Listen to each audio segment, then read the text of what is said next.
ఈ సమయంలో పిల్లలుగా కొన్ని మాటలు నేర్చుకుంటుండగా వింటున్న మాకు ప్రభు నాయన మెండైన మీ దేవుళ్ళతో మా ఆత్మీయ జీవితాన్ని మరింత లోతుల్లోకి నడిపించుకునే కృపను అనుగ్రహించండి. ఇక్కడ ఉన్న మమ్మల్ని అందరినీ ఆత్మీయంగా దీవించి ఆశీర్వదించి బలపరిచి మీ అడుగుజాడల్లో నడిచే కృపను అనుగ్రహించమని, ఈ వాక్యం ద్వారా ప్రభు మేము బలపరచబడడానికి సహాయం చేయమని, మీరు మాత్రమే మహిమగంత పొందమని యేసుక్రీస్తు వారి నామంలోనే ఈ ప్రార్థన ప్రతిమలను అడిగి వేడుకుంటున్నాం తండ్రి, ఆమేన్. మొదటిగా తండ్రి అయిన దేవునికి యేసుక్రీస్తు వారి నామంలో మహిమ ఘనత కలుగును గాక, ఆమేన్. అలాగే కూడి వచ్చిన మీ అందరికి కూడా యేసుక్రీస్తు వారి నామంలో నా హృదయపూర్వకమైన వందనాలు తెలియజేస్తున్నాను. ప్రియమైన దేవుడి వారలారా, వాక్యానికి వెళ్ళిపోదాం. దయచేసి ఉన్న కొంతమంది అయినా శ్రద్ధగా వినడానికి ప్రయత్నం చేయండి. దయచేసి నేను చెప్పిన రెఫరెన్స్లు ఏవైతే ఉన్నాయో అవి చక్కగా అర్థమయ్యే విధంగా చదవడానికి ప్రయత్నం చేయండి. వాక్యానికి వెళ్ళిపోదాం. ప్రియమైన దేవుని వారలారా, ఎవరు శాపగ్రస్తులు అనే విషయాన్ని మాట్లాడుకుందాం. శాపగ్రస్తులు అంటే శిక్షకు అర్హులు. ఎవరినైనా మనం అడిగామనుకో ఇదే ప్రశ్న, ఏమండి శిక్షకు అర్హులు ఎవరు, లేకపోతే ఎవరు శాపగ్రస్తులు అని చెప్పేసి అడిగామనుకో, ఎవరైతే తప్పు చేస్తారో వాళ్ళందరూ కూడా శిక్షకు అర్హులండి, వాళ్ళు శాపగ్రస్తులు, వాళ్ళు ఖచ్చితంగా శిక్షించాలి అని చెప్పేసి ఖచ్చితంగా మనం చెప్తాం రూఢిగా. అవునా? కన్ఫర్మ్గా చెప్తాం. ఎవరు శిక్షకు అర్హులు అంటే, ఎవరు శాపగ్రస్తులు అంటే, ఇదిగో తప్పు చేస్తే కనుక ప్రతి ఒక్కరు కూడా శిక్షకు అర్హులు అని చెప్తాం. అంతేకాదు ఈరోజు చట్టాలు కూడా అలాగే చెబుతాయి. ఎవరైనా మానభంగాలు చేసిన, హత్యాచారాలు చేసిన, లేకపోతే ఎవరినైనా చంపేసిన, లేకపోతే ప్రపంచంలో హీనంగా బ్రతుకుతూ గౌరవం లేకుండా, మర్యాద లేకుండా, ఎన్నో రకాలుగా చాలామందిని చాలా విధాలుగా మాట్లాడుతూ ఉన్నా సరే, ఇలా వాళ్ళు చేస్తున్న తప్పును బట్టి వాళ్ళకి శిక్షలు విధించడం జరుగుతుంది. అవునా? వీళ్ళందరూ అంటే శిక్షకు ఖరారైన వారిని, శిక్షకు దగ్గరగా వెళ్ళే వారిని శాపగ్రస్తులు అంటాం. అరే వాడు తప్పు చేశాడు కనుక ఆ శిక్షకు వాడు పాత్రుడు. ఇది గుర్తుపెట్టుకోండి. వాడు తప్పు చేశాడు, ఆ తప్పుకు తగ్గ శిక్ష వాడికి పడడం న్యాయమే. అర్థమైందా? ఇప్పుడు ఎందుకు ఎన్కౌంటర్ చేశారంటే, వాడు తప్పు చేశాడు, వాడు చాలా మానభంగాలు చేశాడు, వాడు చాలా హత్యలు చేశాడు, చాలా పనికిమాలిన పనులు చేశాడు కనుక వాడిని ఎన్కౌంటర్ చేయాలి. అంతేకాదు వాడు చాలా హీనమైన దరిద్రమైన పని చేశాడు, వాడిని ఎన్కౌంటర్ కాదు, వాడికి అంతకన్నా దారుణమైన ఏదైనా చంపేది ఏదైనా ఉంటే అలా చంపాలి అని చెప్పేసి అంటాం మనం. కారణం ఏంటంటే వాడు ఏం చేశాడు? తప్పు చేశాడు కనుక ఆ శిక్షకు వాడు పాత్రుడు, వాడు ఒక శాపగ్రస్తుడు, వాడు తప్పు చేశాడు, పాపం చేశాడు అని చెప్పేసి అంటాడు. అలాగే ఈరోజు కొంతమంది చట్టాన్ని చేతిలోకి తీసుకొని వాళ్ళు ఏం చేస్తున్నారంటే, తప్పు చేసేవాడిని బయట పెడుతున్నారు, తప్పు చేయలేని వాడిని జైల్లో పెడుతున్నారు. ఈరోజు మీరు చాలా జైలు చూడండి, తప్పు చేయలేని వాళ్ళు ఎక్కువ శాతం ఉంటారు తప్పు చేసిన వాళ్ళ కంటే. తెలుసా? తప్పు చేసిన వాళ్ళందరూ తప్పించుకొని తిరుగుతుంటారు ప్రపంచంలో. అర్థమవుతుందా? తప్పు చేసిన ప్రతి ఒక్కరూ ప్రపంచంలో తప్పును కప్పుకుంటూ, లేకపోతే తప్పులకి డబ్బులు ఇచ్చుకుంటూ, లేకపోతే తప్పులకి వాళ్ళ వెనకతల అండదండలను చూపించుకుంటూ, తప్పించుకుంటూ తిరిగేవారు చాలామంది ఉంటారు. ఎక్కువ శాతం వాళ్ళే ఉంటారు. కానీ నిజానికి చెప్పాలంటే తప్పు చేయలేని వారు ఈరోజు జైల్లో ఎక్కువ శాతం మగ్గుతుంటారు. మీరు చూడండి, ఎక్కడైనా సరే ఎక్కువ శాతం ఎవరిని చంపుతారో తెలుసా? డబ్బున్న వాళ్ళని ఎవ్వరు కూడా చంపరు. డబ్బున్న వాళ్ళని సామాన్యంగా చంపరు, ఎన్కౌంటర్ చేయరు. కానీ డబ్బు లేనివాడు, ఎవడైతే పేదవాడు ఉన్నాడో, ఎవడైతే తక్కువ కులస్తులు ఉన్నాడో అలాంటి వారిని ఈజీగా పోలీసులు ఏం చేస్తారో, చంపేస్తారు. అర్థమవుతుందా? డబ్బున్న వాడిని ఎవరు కూడా శిక్షించరు, కొట్టరు, తిట్టరు, ఏమి చేయరు. వాడిని ప్రశాంతంగా తీసుకెళ్తారు జైలుకి. ఒకవేళ తీసుకెళ్దాం అనుకుంటే జైలుకి తీసుకెళ్తారో, వాడి వెనకతలు ఉన్న రాజకీయం కావచ్చు, వాడి వెనకతలు ఉన్న పలుకుబడి కావచ్చు, వాడి వెనకతలు ఉన్న డబ్బు కావచ్చు, ఇది ఏదో ఒకటి వాడిని ఏం చేస్తుంది, మరలా అదే జైలు నుండి విడిపించి తీసుకొచ్చేస్తుంది. కానీ ఈ చట్టాలు, ఈ న్యాయాలు ఎవరికి ఎక్కువ శాతం శిక్ష వేస్తాయంటే తప్పు చేయలేని వాడికే శిక్ష ఎక్కువ వేస్తాయి. అర్థమవుతుందా? దొరకని దొంగలు చాలామంది హ్యాపీగా తిరిగేస్తున్నారు. లంచాలు తీసుకున్నవాడు తిరిగేస్తున్నాడు, రేపులు చేసినోడు తిరిగేస్తున్నాడు, హత్యలు చేసినోడు తిరిగేస్తున్నాడు, అసహ్యమైన పనులు చేసేవాడు తిరిగేస్తున్నాడు. కానీ అభంశుభం తెలియలేని వారు చాలామంది కూడా జైల్లో మ్రగ్గుతుంటారు ఇప్పటికి కూడా. కొంతమందిని అడిగితే ఏమంటారు తెలుసా, మేమేం చేయలేదండి, అది అనుకోకుండా జరిగిపోయింది, నేను అసలు అది అలా చేద్దాం అనుకోలేదు, అనుకోకుండా జరిగిపోయింది. చేసేవాళ్ళు ఉండొచ్చు, నేనేమంటానంటే జైల్లో చేసేవాళ్ళు ఉండొచ్చు. ఆ చేసిన వారు ఎవరైతే అనుకుంటున్నామో వారు కూడా ఎవరంటే ధనవంతులు ఉండరు జైల్లో. మీరు బాగా గుర్తుపెట్టుకోండి, ధనవంతులు ఉండరు. ఎవరైతే లేని పరిస్థితిలో ఉంటారో, ఎవరైతే తక్కువ కులస్తులు ఉంటారో, ఎవరైతే ధనము లేకుండా పేదవారుగా ఉంటారో వారు మాత్రం ఎక్కువ శాతం జైల్లో ఉంటారు. కానీ ధనవంతులు ఎక్కువ శాతం జైల్లో ఉండరు, చాలా తక్కువ శాతం ఉంటారు. మరి ఈ ధనవంతులు జైలు వీళ్ళు కూడా చేశారు, కానీ వీళ్ళకున్న ధనాన్ని బట్టి జైలుని తప్పించుకొని బయటకు వచ్చేస్తారు, చట్టాలను తప్పించుకొని బయటకు వచ్చేస్తారు. చట్టాన్ని వాళ్ళ చేతుల్లోకి తీసుకొని, అర్థమైందా? చట్టం ఎవరికి చుట్టం కాదంటారు, కానీ మన భారతదేశంలో చట్టం కొంతమందికి చుట్టం అంటాను నేనైతే. ఏంటంట వినాలి, ఏంటంట చట్టం ఎవరికి చుట్టం కాదంటారు, కానీ నేనంటాను చట్టం మన భారతదేశంలో కొంతమందికి చుట్టం. అర్థమైందా? కానీ ఏదో ఒక రోజున ఎవడైతే ఇది నాకు చుట్టం అనుకుంటున్నాడో అదే తుపాకీ గొట్టంగా తయారవుతుంది వాడికి. అది అర్థం కావట్లా. ఎందుకంటే బాబాసాహెబ్ అంబేద్కర్ గారు చట్టాన్ని అంత పతిష్టకంగా రాయడం జరిగింది, అంత చక్కగా రాయడం జరిగింది ఆయన. కానీ సమాజానికి ఈరోజు అర్థం కావట్లేదు. వాళ్ళ చట్టాలని చేతుల్లోకి తీసుకొని వాళ్ళ జీవితాన్ని పతనావస్థకు నడిపించుకుంటూ మేము దొరకంలే అన్నట్టు ఎన్నో దోపిడి సంబంధమైన పనులు చేసుకుంటూ, ఎన్నో పాప సంబంధమైన పనులు చేసుకుంటూ, అణగారికి పోతున్న బ్రతుకుల్ని అణిచేస్తూ, మా దగ్గర ఎన్నో పలుకుబడి అండదండలు ఉన్నాయనుకుంటూ వాళ్ళు చెలరేగిపోతున్నారు. సమాజం ఎలాంటిదంటే ఎవరిని శిక్షిస్తుంది, ఎవరిని శాపగ్రస్తు అంటదంటే ఎవరైతే మంచి వాళ్ళు ఉంటారో ఆ మంచి వాళ్ళని ఎక్కువ శాతం శిక్షిస్తూ ఉంటుంది, ఎక్కువ శాతం శాపగ్రస్తులు అని చెప్పేసి ముద్ర వేస్తుంటుంది. ఇది మీరు బాగా మైండ్లో పెట్టుకోండి. ఇప్పుడు మన బైబిల్లోకి వెళ్దాం. చూడండి, ఆ రోజుల్లో తప్పు చేస్తే ఎలా శిక్షలు వేసేవారంటే, చారిత్రకంగా కావచ్చు, బైబిల్ ప్రకారంగా కావచ్చు, ఎలా శిక్షలు వేసేవారంటే, తప్పు చేస్తే కనుక, ఏదైనా పాపం చేస్తే కనుక ఆ పాపం చేసిన వ్యక్తుల్ని ఒక కర్ర కట్టేసో లేకపోతే ఒక చెట్టు కట్టేసో చంపేసేవారన్నమాట. లేకపోతే ముందుగానే చంపేసి తర్వాత చెట్టుకు కానీ కర్రకు కానీ వ్రేలాడదీసేవారు, అంటే మ్రాణుకి వ్రేలాడదీసేవారు, లేకపోతే మ్రాణుకి కట్టేసేవారు. ఈ చరిత్ర అన్నది బైబిల్లో మాత్రమే కాదు, చారిత్రకంగా చాలా దేశాల్లో కూడా ఇలాంటి చట్టం అమల్లో ఉంది అప్పటి కాలంలో. ఇప్పుడైనా బెటర్ అండి, జైల్లోకి వెళ్ళాం అనుకో కాటకూడు లోట సాంబార్ వస్తుంది. అర్థమైందా? జైల్లో ఎవరైనా మనల్ని పెట్టారనుకో కాటకూడు లోట సాంబార్ అని పెడతారు, కాస్త తినడానికి. అప్పుడప్పుడు కొంతమంది అంటుంటారు, రే బాబు నన్ను జైల్లో పెట్టేయండి రా, అక్కడ బొవ్వైనా దొరుకుతుంది, అన్నమైనా దొరుకుతుంది. కానీ ఆ రోజుల్లో ఎవడైనా తప్పు చేసేవాడు దొరికితే కనుక కాటకూడు లోట సాంబార్ ఉండేది కాదు. వెంటనే వాడిని ఏం చేసేవారు, చెట్టుకు కట్టి కానీ కొట్టేవారు, లేకపోతే కొట్టి చంపేసి చెట్టుకు కట్టేసేవారు.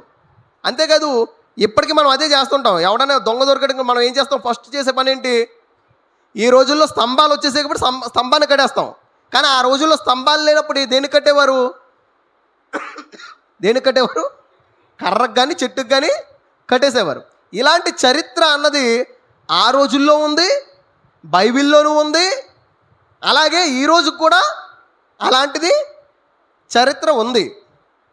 ఆ రోజుల్లో తప్పు చేసేవారిని, పాపం చేసేవాడిని ఏం చేసేవారంటే చంపి చెట్టుకు వేలాడదీసేవారు, లేదా వేలాడదీసి చంపేసేవారు. ఇది మీరు బాగా మైండ్లో పెట్టుకోండి. ఇప్పుడు మనం ఒకసారి యెహోషువ గ్రంథం 10వ అధ్యాయము 5వ వచనం. 10వ అధ్యాయం 5వ వచనం. యెహోషువ గ్రంథం 10వ అధ్యాయము.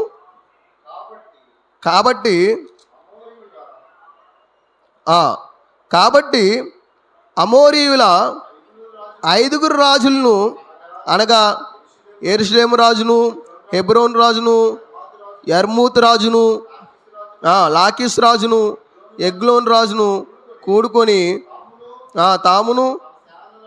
తాము సేనలని ఈ విషయాన్ని మనం ఇంకా కిందకి అలా చదువుతుంటే ఏమొస్తుందంటే 5 రాజులు ఉన్నారు. ఆ రాజులు అమ్మోరీయుల రాజులు. కనాను భూభాగంలో ఇజ్రాయేలీయులు రాకముందు నివసిస్తున్నవారు. అమ్మ మీరు బాగా గుర్తుపెట్టుకోండి, 5 రాజులు ఉండేవారు. 5 రాజుల పేర్లు మనకు 10వ అధ్యాయం 5వ వచనంలో కనిపిస్తుంది. 5 రాజులు ఉండేవారు. ఆ 5 రాజులు ఏ భూభాగంలో నివసిస్తున్నారు? కనాను భూభాగంలో నివసిస్తున్నవారు. ఎవరు ఈ 5 రాజులు? అమ్మోరీయుల రాజులు. ఇప్పుడు ఈ అమ్మోరీయుల రాజుల కోసం మనం ఆదికాండం చూడండి ఒకసారి. ఆదికాండం 15వ అధ్యాయం 16వ వచనం చూద్దాం ఒకసారి. ఆదికాండం 15వ అధ్యాయము 16వ వచనం చూడండి ఒకసారి. అమ్మోరీయుల అక్రమము ఇంకను సంపూర్ణము కాలేదు గనుక, చూడండి, అమ్మోరీయుల అక్రమము అని చెప్పేసి అంటున్నాడు. అంటే అమ్మోరీయులు ఎవరంటే విపరీతమైన పాపములు చేసేవారు. ఇంకా పచ్చిగా చెప్పాలంటే చిన్నపిల్లలతో కూడా తప్పుడు పనులు చేయించే దాఖలాలు ఉన్నాయి. వీళ్ళ చరిత్ర మనం చూసినట్లయితే అర్థమవుతుందా? చిన్నపిల్లలతో తప్పుడు పనులు చేయించేవారు అనమాట. వీళ్ళు చాలా దరిద్రమైన పనులు చేసినట్లు చరిత్ర చెబుతుంది, అలాగే బైబిల్ కూడా చెబుతుంది. ఈ అమోరీయుల రాజులు ఎవరంటే అక్రమము, అంటే క్రమంగా నడిచేవారు కాదు, అక్రమంగా నడిచేవారు. దేవుని పట్ల పరిశుద్ధమైన జీవితం లేనివారు. అర్థమవుతుంది? అపవిత్రంగా బ్రతికేవారు. వాళ్ళ జీవితాలను పాడు చేసుకుంటూ, వాళ్ళ చుట్టూ ఉంటున్న ప్రాంతాలను పాడు చేస్తూ, వాళ్ళ కుటుంబాలను సహితం పాపం వైపు నడిపిస్తూ, చిన్నపిల్లలను సహితం పాపం వైపు నడిపిస్తున్న తెగలనమాట ఈ అమోరీయుల తెగలు. ఇప్పుడు ఈ అమోరీయుల తెగలు 5 రాజులు ఎవరైతే ఉన్నారో 5 రాజులు కనాను భూభాగంలో ఏం చేస్తున్నారు? నివసిస్తున్నారు, అంటే ఉంటున్నారు అనమాట. అలా ఉంటున్న సమయానికి ఇజ్రాయేలీయులకి ఒక పిలుపు అందింది. ఏంటి? దేవుడి దగ్గర నుండి. ఇంకో మీకు భూభాగాన్ని ఇస్తానన్నాను కదా, మీ పితరుడైన అబ్రహాం గారికి నేను తీర్మానం చేశాను, వాగ్దానం చేశాను, ఆ భూభాగాన్ని మీకు ఇద్దామనుకుంటున్నాను. అయితే ఆ భూభాగం ఎవరి దగ్గర ఉందంటే ఇప్పుడు అమ్మోరీయుల చేతిలో ఉంది. అమ్మోరీయులు నివసిస్తున్నారు. వారు నా యందు అక్రమమైన పనులు చేశారు, పాప సంబంధమైన పనులు చేశారు కనుక వాళ్ళ చేతుల్లో నుండి ఆ భూభాగాన్ని మీరు తీసుకోండి. ఎందుకంటే అది మీకు ఇచ్చిన నేను స్వాస్థ్యం, మీకు ఇచ్చాను, దాన్ని నేను వాళ్ళకి ఇవ్వాలా. కానీ వాళ్ళు కొంతకాలం ఎందుకు పెట్టానంటే వాళ్ళు చేసిన పనులు ఏవైతే ఉన్నాయో ఇంకా నా దగ్గరికి ఆ పాప సంబంధమైన పనులు నేను క్షమించుకుంటూ వచ్చాను. అయినప్పటికీ వాళ్ళ పాపము విపరీతమైన పాపం అయిపోయింది నా దృష్టిలో. చాలా పనికిమాలిన పనులు చేస్తున్నారు నా దృష్టిలో. పాపం విషయంలో వారు తారాస్థాయికి వెళ్ళిపోయారు. చాలా దరిద్రమైన పనులు చేస్తున్నారు. కనుక మీ పితరుడైన అబ్రహాం గారికి వాగ్దానం ఇచ్చిన ప్రకారంగా ఆ దేశాన్ని మీరు స్వతంత్రించుకోండి అని చెప్పేసి ఎవరికి చెప్పాడు దేవుడు? ఎవరికి చెప్పాడు? ప్రశ్నలు వేస్తుంటాను మధ్య మీరు చెప్తుండాలి. అప్పుడే మీకు బైబిల్ అర్థమవుతుంది. చెప్పేటప్పుడు పలానప్పుడు ఇలాగా చదువుకున్నాం అని చెప్పేసి మీరు చెప్పలేదనుకో, మీరు రిప్లై ఇవ్వలేదనుకో, నేను అప్లై చేస్తున్నా సరే మీకు అర్థం కాదు. అర్థమవుతుందా? ఎవరికి ఇచ్చాడు ఆ భూభాగాన్ని? ఎవరికి ఇచ్చాడు? ఇజ్రాయేలీయులకి ఇచ్చాడు అనమాట. ఇప్పుడు ఇజ్రాయేలీయులు ఆ భూభాగాన్ని స్వతంత్రించుకోవాలి. ఆ స్వతంత్రించుకోవాల్సిన భూభాగంలో ఎవరు ఉన్నారంటే 5 రాజులు ఉన్నారు. ఆ 5 రాజులు ఎవరు? అమోరీయులు. ఇప్పుడు ఈ 5 రాజుల్ని యెహోషువ తన సైన్యం ద్వారా, తన జనాంగం ద్వారా ఈ 5 రాజుల్ని ఓడిస్తేనే తప్ప ఆ భూభాగం ఇతని చేతుల్లోకి రాదు. అప్పుడు వాళ్ళని ఏం చేశాడంటే చూడండి ఒకసారి, వాళ్ళని చూడండి. యెహోషువ గ్రంథం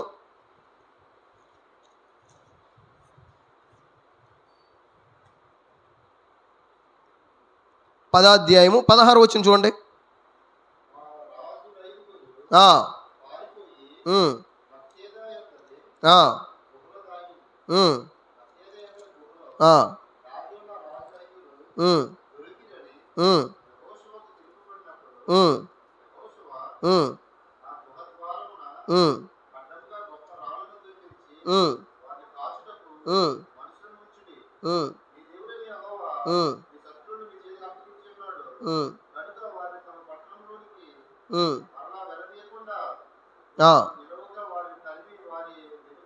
ఇరవై 26వ వచనం చూడండి ఒకసారి. 26వ వచనం. తరువాత యెహోషువ వారిని కొట్టి చంపి 5 చెట్ల మీద వారిని వ్రేలాడదీసెను అని చెప్పేసి అంటున్నాడు. ఏంటంట? వ్రేలాడదీశాడు. ఎవరిని? 5 రాజులు కొట్టి చంపేసి చెట్ల మీద ఏం చేశారు? వ్రేలాడదీశారు. ఎందుకు వ్రేలాడదీశారు? ఎందుకు 5 రాజుల్ని యెహోషువ అనే దేవుని యొక్క సేవకుడు ఎందుకు చంపడం జరిగిందంటే, ఈ 5 రాజులు చేసిన పని ఏంటి? మనం ఆదికాండంలో చదువుకున్నాం. ఏం చేశారు? అక్రమమైన పనులు చేశారు. అంతేకాదు చరిత్ర ఏం చెప్తుందంటే, వీళ్ళు చిన్నపిల్లలు సైతం తప్పుడు పనులకి ఉపయోగించేవారనమాట. అంటే విపరీతమైన వాళ్ళు చేసుకున్న దేవుళ్ళ పేర్లు చెప్పి, అర్థమవుతుందా? వాళ్ళు చేసుకున్న విగ్రహాల పేర్లు చెప్పి ఏం చేసేవారంటే విపరీతమైన పాపాన్ని చేసేవారు. ఈ రోజుల్లో కూడా చాలా అలాంటి అక్రమమైన పనులు చేస్తుంటారు. దేవుళ్ళ పేర్లు చెప్పి, అర్థమవుతుందా? కొన్ని పూజల పేర్లు చెప్పి ఏం చేస్తుంటారంటే చిన్నపిల్లలను బలిచ్చేయడం, లేకపోతే అక్కడ భోగమేళాలు వేయడం, నగ్నంగా డాన్సులు వేయడం, ఇలాంటి చాలా పనికిమాల సంబంధమైన కార్యకలాపాలు ఈ రోజుల్లో జరుగుతున్నాయి. ఈ రోజుల్లో అంటే మనం ఇది ఏ యుగం? రాతి యుగం నుండి ఆధునిక యుగం, అంటే కంప్యూటర్ కాలం. ఇంకా గట్టిగా చెప్పాలంటే కంప్యూటర్ కాలం కూడా కాదు, టెక్నాలజీ. అర్థమవుతుందా? నువ్వు ఏదైతే ఇలా మైక్ అంటే చాలు నీకు అంతా క్లియర్గా చూపించేస్తుంది అనమాట. అలాంటి టెక్నాలజీ కాలంలో ఉన్నాం. ఇలాంటి టెక్నాలజీ కాలంలో కూడా మనుషులు విచ్చలవిడిగా పాపం చేస్తూ, దానికి ఒక దైవిక సంబంధమైన ఒక పేరు పెడుతూ, పలానా దేవుడి పేరు అని పెడుతూ ఏం చేస్తున్నారు? భోగమేళాలు వేస్తున్నారు, డాన్సులు వేస్తున్నారు, నగ్నంగా డాన్సులు వేస్తున్నారు. ఆడవాళ్ళని ఊర్లోకి తీసుకొచ్చి రాత్రి 12-11 గంటలకి విపరీతమైన పాప సంబంధమైన పనులు చేస్తున్నారు. అలాంటి పనులు జరిగేటప్పుడు చిన్నపిల్లలు కూడా చూస్తుంటారు. అవునా? ఇప్పుడు ఈ చిన్నపిల్లలు కూడా ఏమైపోతారు? పాడైపోతారు. ఇలాంటి టెక్నాలజీ కాలంలోనే మనుషులకి జ్ఞానం కలగకుండా, వివేకం కలగకుండా, దేవుని పైన కాస్తంత భయం లేకుండా ఇలాంటి పనికిమాల సంబంధమైన పనులు చేస్తే, మరి ఆ రోజు ఏంటంటే రాతి యుగం, అజ్ఞాన కాలం, జ్ఞానం లేని కాలం, సరైన వైద్యం లేని కాలం, సరైన విజ్ఞానం లేని కాలం. అర్థమవుతుందా? మనుషులు మూర్ఖతంగా కొట్టుకొని చంపుకునే కాలం. మరి ఆ రోజుల్లో ఎలాంటి తప్పుడు పనులు చేసేవారు ఆలోచించండి ఒకసారి. అలాగే ఈ అమోరీయులు అనేవారు చిన్నపిల్లలు సైతం పాపం వైపు నడిపించేవారు అనమాట. అప్పుడే అంటే వీళ్ళు పాపం చేశారా లేదా? దేవుని పట్ల పాపం చేశారా లేదా? తప్పు చేశారు. ఇప్పుడు ఇలాంటి తప్పు చేసేవారిని శిక్షించమని గ్రంథం చెబుతుంది. అప్పటి కాలం కోసం మాట్లాడుతున్నాను, ఇప్పటి కాలం కోసం మాట్లాడట్లా. అప్పుడు కాలం కోసం మాట్లాడుతున్నాం. ఇంచుమించుగా 4000 సంవత్సరాల వెనక్కి వెళ్ళి మాట్లాడుకుంటున్నాం మనం. అర్థమవుతుందా? అప్పటి కాలంలో తప్పు చేసేవారిని ఎలా శిక్షించేవారంటే కొట్టి చంపేసి చెట్లకి వ్రేలాడదీసేవారు. వీళ్ళకి తగుతుందా? అవును, తగును. ఆ శిక్ష వాళ్ళకి తగును. వాళ్ళు శాపగ్రస్తులే. ఎందుకు? చిన్నపిల్లల్ని పాడు చేశారు, చిన్నపిల్లల్ని తప్పుడు పనుల వైపు నడిపించారు. అంతేకాదు చాలా పనికిమాల సంబంధమైన పనులు చేశారు. దేవునికి ఆయాస్కరం రప్పించారు, దేవునికి అసహ్యం రప్పించారు. అలాంటి పనులు చేశారు కనుక వీళ్ళు శాపగ్రస్తులే. ఆ శిక్ష వీళ్ళకి తగుతుంది. అలాగే మరొక విషయం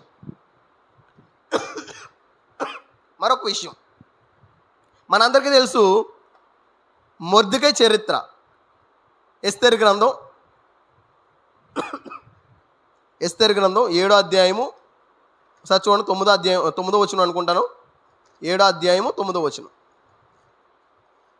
ఎస్తేరు గ్రంథం 7వ అధ్యాయము.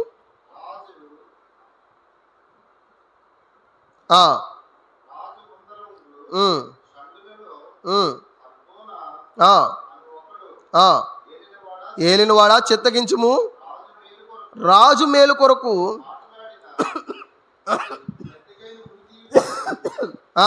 మాట్లాడిన మొర్దెకైని ఉరితీయుటకు హామాను చేయించిన 50 మూరల ఎత్తుగల ఉరికొయ్య హామాను ఇంటి యొద్ద నాటబడి ఉన్నదనగా రాజు. చూడండి, ఇప్పుడు హామాన్ అనే వ్యక్తి ఒకడు ఉన్నాడు.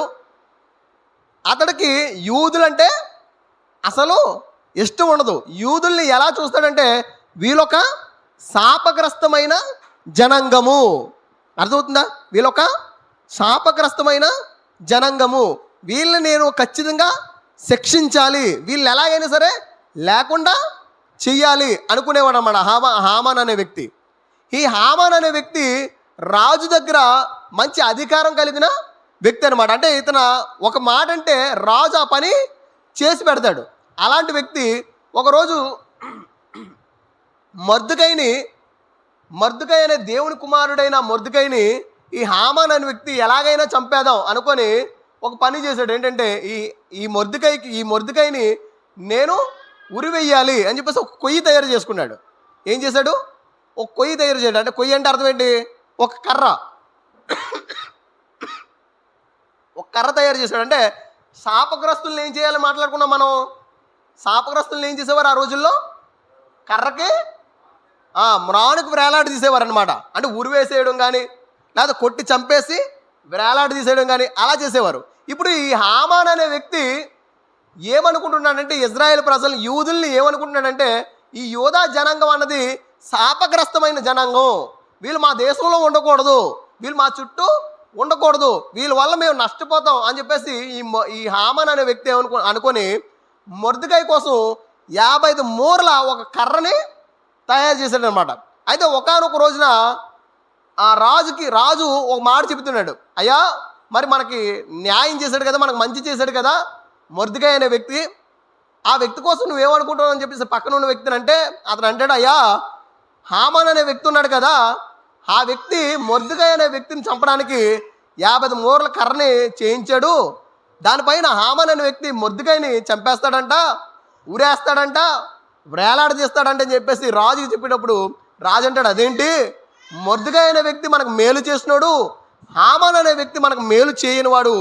ఇప్పుడు ఎవడైతే ఆ కర్ర తయారు చేసుకున్నాడో, ఎవడైతే యూదా ప్రజల్ని శాపగ్రస్తులు అంటున్నాడో, ఎవరైతే ఈ మొర్దెకైని శాపగ్రస్తులు అంటున్నాడో, ఎవడైతే ఆ ఉరిని తయారు చేశాడో వాడినే ఆ కొయ్యి మీద ఆ కర్ర మీద ఉరి వెయ్యండి అన్నాడు. హామాన్ ఏమనుకుంటున్నాడు? మొర్దెకైని శాపగ్రస్తుడు అనుకుంటున్నాడు. నిజానికి ఎవడ శాపగ్రస్తుడు అయిపోయాడంటే హామాన్ అనే వ్యక్తి శాపగ్రస్తుడు అయిపోయాడు. ఇప్పుడు మనం ఒక విషయాన్ని గుర్తుపెట్టుకోవాలి. శాపగ్రస్తుల్ని దేనిపైన వేలాడదీస్తున్నారు? చెట్టుకి వేలాడదీస్తున్నారు, లేదా కర్రకి వేలాడదీస్తున్నారు. అంతేకాదు ఈరోజు ఈ చట్టాలు ఏవైతే ఉన్నాయో ఈ చట్టాలు కూడా మంచి వారిని సహితం ఏం చేస్తాయి? జైల్లో పెడతాయి.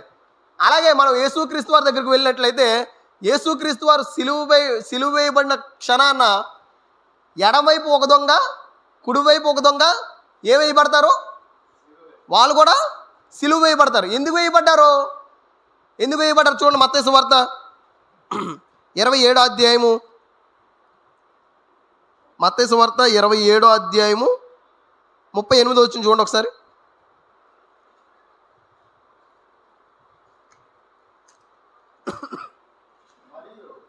మరియు కుడివైపు ఒకడును ఎడమ వైపు ఒకడును, ఇద్దరు బందిపోటు దొంగలు. ఎవరంట?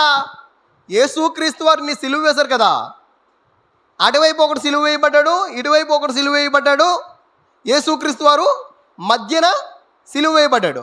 ఇప్పుడు కుడివైపు ఉన్న దొంగ, ఎడమవైపు ఉన్న దొంగ బందిపోటు దొంగలంట. ఎవరంట? బందిపోటు దొంగలంటే మామూలు కాదు. ఎలాంటి వారు? వాళ్ళకి అడ్డొస్తే లేపేస్తారనమాట. అంటే చిన్న పెద్ద అని తారతమ్యాలు ఉండవు, వేసేయడమే. వాళ్ళకి కావాల్సింది ఏంటో దాన్ని లాక్కొని పట్టుకెళ్ళిపోవడానికి వాళ్ళు దేనికైనా సరే సిద్ధపడిపోతారు, ఎవరినైనా సరే చంపడానికి సిద్ధపడతారు అనమాట. అలాంటి దొంగలు అనమాట. ఇప్పుడు ఈ దొంగలకి సిలువ వేయడం మంచిదా కాదా అమ్మా? ఇప్పుడు ఇలాంటి దొంగలకి, ఇలాంటి బందిపోటు దొంగలకి, చాలామందిని చంపేస్తున్న వారిని, చాలామంది దగ్గర ధనాన్ని లాక్కెళ్ళిపోతున్న వారిని, చాలామందిని దోచేసుకుంటున్న వారిని, అర్థమవుతుందా, ఎన్నో హత్యలు చేసేవారిని సిలువ వేయడం న్యాయమా కాదా? న్యాయమే. చెట్టుకు వేలాడదీయడం న్యాయమా కాదా? న్యాయమే. వీళ్ళు శాపగ్రస్తులా కాదా? శాపగ్రస్తులే 100%. అందులో ఏమాత్రం కూడా లేదు. ఖచ్చితంగా వీళ్ళు ఎవరు? శాపగ్రస్తులే, శిక్షకు అర్హులు. కనుక సిలువ ఖచ్చితంగా వెయ్యాలి. ఇప్పుడు మనం సబ్జెక్టుకి వచ్చాం. అక్కడ 5 రాజులు తప్పు చేశారు కనుక దేవుని దృష్టిలో చెట్టుకి వేలాడదీయబడ్డారు. మొద్దుకాయ తప్పు చేయలేదు, కానీ మొద్దుకాయని ఏం చేద్దాం అనుకున్నాడు హామాన్ అనే వ్యక్తి? కొయ్యకు వేలాడదేద్దాం అనుకున్నాడు. కానీ దేవుడు మొద్దుకాయని తప్పించాడు. ఎందుకంటే మొద్దుకాయ శాపగ్రస్తుడు కాదు. మరి ఎవరు శాపగ్రస్తుడు? హామాన్ అనే వ్యక్తే శాపగ్రస్తుడు. కనుక రాజు చేత హామాన్ అనే వ్యక్తిని దేవుడు ఏం చేశాడు? అదే కొయ్యి మీద వేలాడదీయించాడు. ఎందుకంటే హామాన్ అనే వ్యక్తి శాపగ్రస్తుడు. 5 రాజులు శాపగ్రస్తులే, ఈ హామాన్ అనే వ్యక్తి శాపగ్రస్తుడే. ఈ సిలువు పైన వేలాడుతున్న యేసుక్రీస్తు వారి మధ్యలో ఉంటే ఎడం వైపు ఒకడు, కుడి వైపు ఒకడు వేలాడదీయబడుతున్న ఈ ఇద్దరు కూడా ఎవరు? శాపగ్రస్తులే. గనుక వీళ్ళకి శిక్ష తగుతుందా లేదా? శిక్ష తగుతుందా లేదా? తగుతుంది. మరి మధ్యనున్న వ్యక్తి ఎవరు? అర్థమవుతుందా? వీళ్ళందరూ శాపగ్రస్తులు కనుక ఆ శిక్షకు పాత్రులు. వేలాడదీయబడాలి, చంపబడాలి, అర్థమవుతుందా? జైల్లో పెట్టబడాలి. ఆ శిక్షకు వాళ్ళకు అర్హులు, వాళ్ళు శాపగ్రస్తులు. మరి మధ్యలో వేలాడబడుతున్న యేసుక్రీస్తు వారు ఎవరు? శాపగ్రస్తుడా? చూడండి ఒకసారి గలతీయులకు రాసిన పత్రిక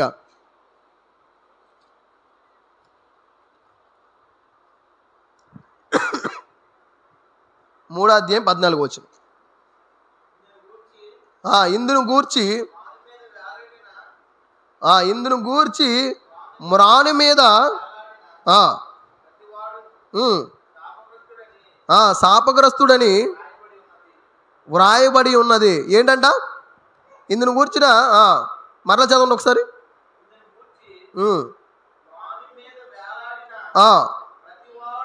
మ్రాను మీద వేలాడిన ప్రతివాడును శాపగ్రస్తుడని వ్రాయబడి ఉన్నది.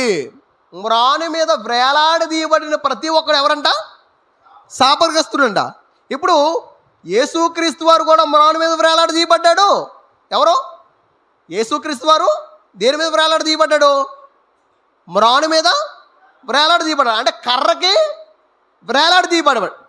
తీయబడ్డాడు. అలాగే ఇటువైపు ఒక దొంగ, అటువైపు ఒక దొంగ, వీళ్ళిద్దరు కూడా కర్రకి వేలాడదీయబడ్డారు. హామాన్ అనే వ్యక్తి కర్రకు వేలాడదీయబడ్డాడు. అలాగే 5 రాజులు కర్రకి వేలాడదీయబడ్డారు. వీళ్ళందరూ ఎవరంట? శాపగ్రస్తులంట. మరి యేసుక్రీస్తు వారిని కూడా బైబిల్ శాపగ్రస్తు అంటుంది. ఎందుకని? యేసుక్రీస్తు వారు కూడా ఎక్కడ వేలాడదీయబడ్డాడు? ఎక్కడ? మ్రాను మీద వేలాడదీయబడ్డాడు.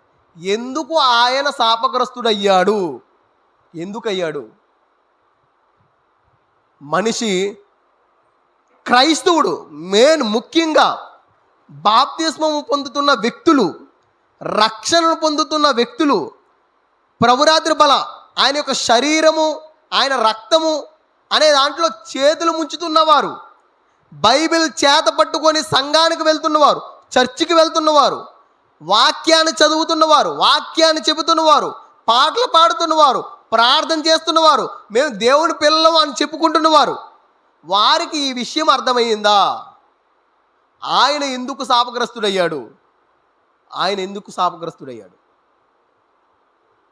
ప్రియమైన దేవుని వల్లరా, ఆయన బ్రతుకున్న కాలంలో, ఆయన సమాజంలో నడియాడుతున్న కాలంలో, ఆనాడున్న శాస్త్రులకి పరిశీలకి మంటక్కిపోయి ఒక ప్రశ్న వేశాడు. అర్థమవుతుందా? అదేంటో తెలుసా? నాలో పాపం ఉందని మీలో ఎవడరా నిరూపించగలడని చెప్పేసి, ఎవరు నిరూపించగలరు అని చెప్పేసి సవాలు విసిరాడు. దానికి కారణం ఏంటంటే, ఆ రోజు ఎవరు చూపించలేకపోయారు ఆయనలో పాపం. ఈ రోజు కూడా చాలామంది ఆయనలో పాపాన్ని వెతుకుదాం అనుకుంటున్నారు. ఆఖరికి ఆయన కాలు కింద ఉన్న కాలు చిటికిన వ్రేలు ఉంటుంది కదా, చిటికిన వ్రేల్లో ఉన్న మట్టిని కూడా వెతకలేకపోతున్నారు. అంత పరమ పవిత్రుడు, పరిశుద్ధుడు మనం నమ్ముకుంటున్న యేసుక్రీస్తు వారు. అలాంటి యేసుక్రీస్తు వారు ఆనాటి సమాజానికి ఒక సవాలు విసిరాడు. నాలో పాపం ఉందని మీలో ఎవరైనా నిరూపించగలరని చెప్పేసి. మరి నిరూపించలేనప్పుడు, ఆయనలో పాపం లేనప్పుడు ఆయన ఎలా శాపగ్రస్తుడయ్యాడు? ఆయన ఎలా ఆ శిక్షకు అర్హుడు? ఆ మ్రాణు మీద వేలాడదీయబడడానికి ఎందుకు అర్హుడు? కారణం ఏంటో తెలుసా? ఆయన చేసిన పాపాన్ని బట్టి శాపగ్రస్తుడు కాలా. ఎందుకంటే ఆయన పాపం చేయలా. ఆయనలో పాపం ఎంత మాత్రము లేదు. ఆయన పాపానికి ఏమాత్రం కూడా చోటు ఇవ్వలేదు. ఆయన చూపులు పవిత్రము, ఆయన మాటలు పవిత్రము, ఆయన హృదయం స్వచ్ఛము. అర్థమవుతుందా? ఆయన ఏ పాపం చేయలా. కానీ అలాంటి ఆయన్ని ఈ సమాజం ఏం చేసింది తెలుసా? ఇందాక చెప్పుకున్నాం కదా, ఎవరిని శిక్షిస్తుంది ఈ సమాజం? ఎవరిని? మంచి వాళ్ళని ఎక్కువ శాతం శిక్షిస్తుంది సమాజం. ఈ అండదండలు లేని వారు ఎవరైతే ఉన్నారో వాళ్ళని శిక్షిస్తుంది ఈ సమాజం. అలాగే ఆ రోజు ఏ పాపం చేయలేని ఆ పవిత్రుడిని, ఏ పాపం చేయలేని ఆ పరిశుద్ధుడిని ఏం చేసింది తెలుసా? ఇతన శాపగ్రస్తుడు, ఇతన శిక్షకు అర్హుడు. ఎవరన్నా తెలుసా మాట? తన స్వజనులే, తన సొంత వారు ఏమన్నారు? ఇదిగో మీ యూదుల రాజుని నేను విడిపించేద్దాం అనుకుంటున్నాను. ఎందుకంటే ఒకరిని విడిపించడం నాకు ఆనవాయితీ అని చెప్పేసి పిలాతు రాజు అంటుంటే వీళ్ళంటారు, లేదు ఆ యేసుని సిలువ వేసేయండి అని చెప్పేసి ఏం చేశారంట? కేకలు వేశారంట. ఎవరో కేకలు వేసేది? బయట వారు కాదు. అర్థమవుతుందా? బయట దేశస్తులు కాదు. ఎవరో తనవారే ఈ రాజు మాకు అక్కర్లేదు, ఈ రాజుని మీరు ఏం చేయాలి? శిక్ష వేయండి ఈ రాజుకి, ఎందుకంటే ఈ రాజు శాపగ్రస్తుడు అని చెప్పేసి. ఎందుకయ్యాడో తెలుసా ఆయన శాపగ్రస్తుడు? ఎందుకయ్యాడో తెలుసా? చూడండి ఒకసారి ఒక మాట.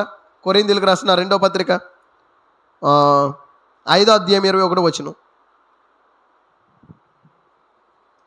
కొరింథీయులకు రాసిన 2వ పత్రిక 5వ అధ్యాయము 21వ వచనం చూడండి ఒకసారి.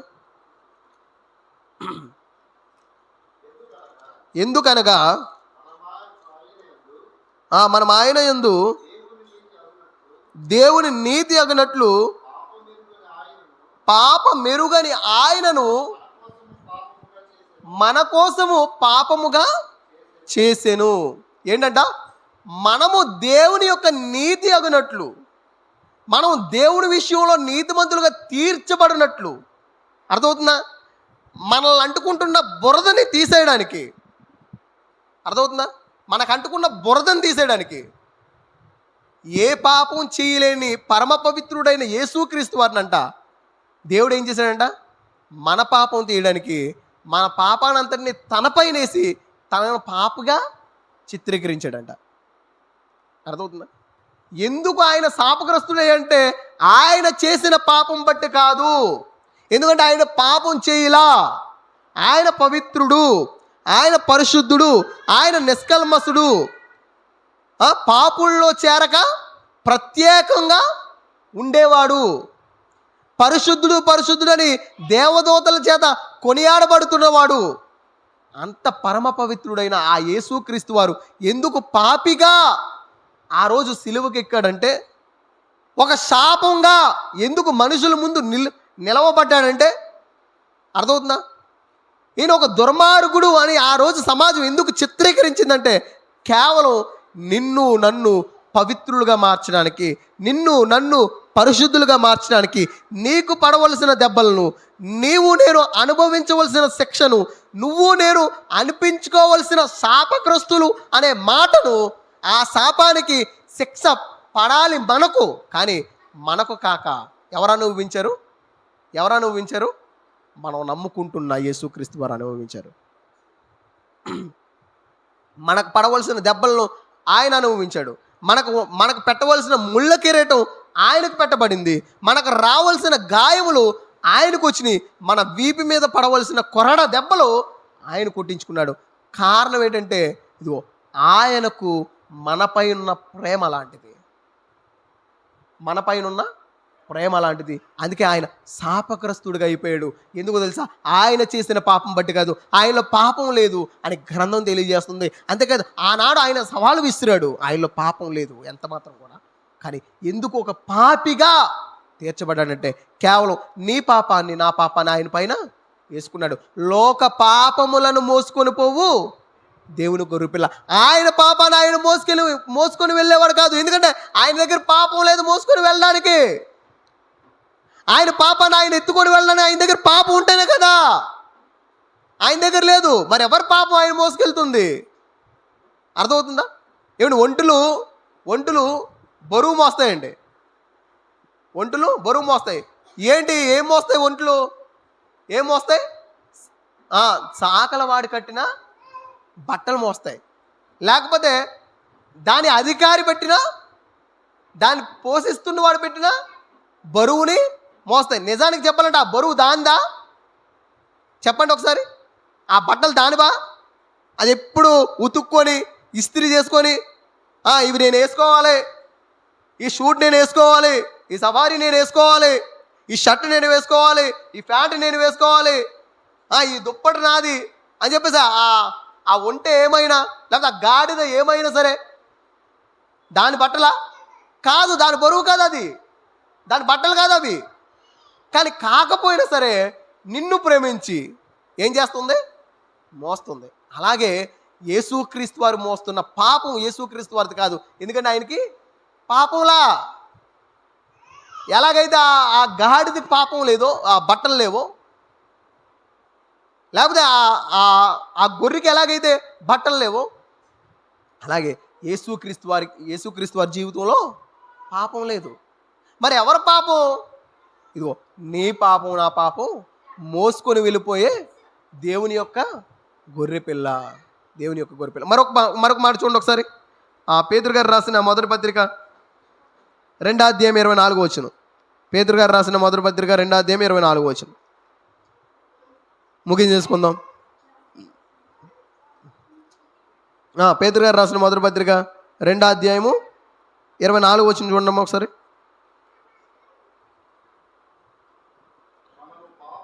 మనము పాపముల విషయమై చనిపోయి నీతి విషయమై జీవించినట్లు ఆయన తానే తన శరీరమందు మన పాపములను మ్రాను మీద మోసుకొనేను. అర్థమవుతుందా? ఏంటంట? ఆ సిలువనే మ్రాను మీద ఎవరు పాపములయ్యాను మోస్తున్నావు అంటే ఆయన అంటున్నాడు, ఇదిగోరా నీ పాపములే. ఎందుకయ్యా చేతులకు గాయాలంటే, ఇదిగో నీ చేతులకు పడవలసిన గాయాలు నాకు పడ్డాయరా. ఎందుకయ్యా నీ వీపు పైన ఆ కొరల దెబ్బలు, ఇదిగో నీ వీపు మీద పడవలసింది. ఎందుకయ్యా ముళ్ళ కిరీటం, ఇదిగో నీ తలకు పెట్టవలసింది. ఇదిగో నేను అనుభవిస్తున్నాను. కారణం ఏంటంటే నువ్వంటే నాకంత ప్రేమ, నువ్వంటే నాకు అంత ఇష్టం. బట్ నువ్వు అర్థం చేసుకోవట్లా నా ప్రేమను, నా త్యాగాన్ని నువ్వు అర్థం చేసుకోవట్లా. నేను నీ పాపం మోస్తున్నాను, నీ శాపాన్ని మోస్తున్నాను. అర్థమవుతుందా? కానీ నీకు అర్థం కావట్లా. నీకు ఎప్పుడు కూడా అలాంటి పాప సంబంధమైన పనులే కావాలి. నీకు ఎప్పుడు లోక సంబంధమైన పనులే కావాలి. నీకు ఎప్పుడు ఆ బూతులే కావాలి. నీకు ఎప్పుడు ఆ పోకిరి మాటలే కావాలి. నీకు ఎప్పుడు ఆ అపవిత్రమైన పనులే కావాలి. నువ్వెప్పుడు నీ ఆనందాన్నే కోరుకుంటున్నావే తప్ప, ఎప్పుడు నీ ఆనందాన్నే కోరుకుంటున్నావే తప్ప, ఎప్పుడు నీ సంతోషాన్నే కోరుకుంటున్నావే తప్ప, ఎప్పుడైనా నా వైపు నేను పడిన కష్టాన్ని, నేను నీ కోసం చేసిన ఈ త్యాగాన్ని నువ్వు ఎప్పుడైనా చూసావా? నా తలకు ముళ్ళు కిరీటాన్ని ఎప్పుడైనా చూసావా? అది నీ కోసమే. గమనించావా? నా చెంపమైన దెబ్బలు పడ్డాయే, అది ఎవరి కోసం తెలుసు? నీ కోసం. గుర్తించావా? అర్థమైందా నీకు? ఆ పొందిన గాయాలు ఎవరి కోసం ప్రభు? ఇది నీకోసమే, నీకోసమే. ఏంటంట? మనల్ని నీతిమంతులుగా చేయడం కోసం, మనల్ని పరిశుద్ధులుగా తీర్చిదిద్దడం కోసం ఏమయ్యాడంట? తానే మ్రాను మీద మన పాపములను మోస్తున్నాడంట. ఎందుకయ్యా మోస్తున్నావు అంటే, ఇదిగో నువ్వంటే నాకు చాలా ఇష్టం. కానీ మనకు ఆయన అంటే ఇష్టమా? మనమంటే ఆయనకి ఇష్టం కనుక ఆయన తన శరీరాన్ని శాపగ్రస్తుడు అనుకుని మ్రానెక్కాడు, సిలువ మ్రాను. కర్రెక్కాడు. అర్థమైందా? వ్రేలాడదీయబడ్డాడు. మరి నువ్వేం చేస్తున్నావు? నేనేం చేస్తున్నాను? మానుకున్నామా? వదులుకున్నామా? ఈ లోక స్నేహం వద్దనుకుంటున్నామా? ఈ లోక పాపం వద్దనుకుంటున్నామా? లేదా ఇంకా ఆయనను సిలువపైనే వ్రేలాడదీద్దాం అనుకుంటున్నామా అన్న చక్కని ఒక ప్రశ్న వేసుకొని మన బ్రతుకుని తీర్చిదిద్దాలనుకుంటూ కోరుకుంటున్న మాటలు ముగిస్తున్నాను. చిన్న ప్రార్థన చేసుకుందాం.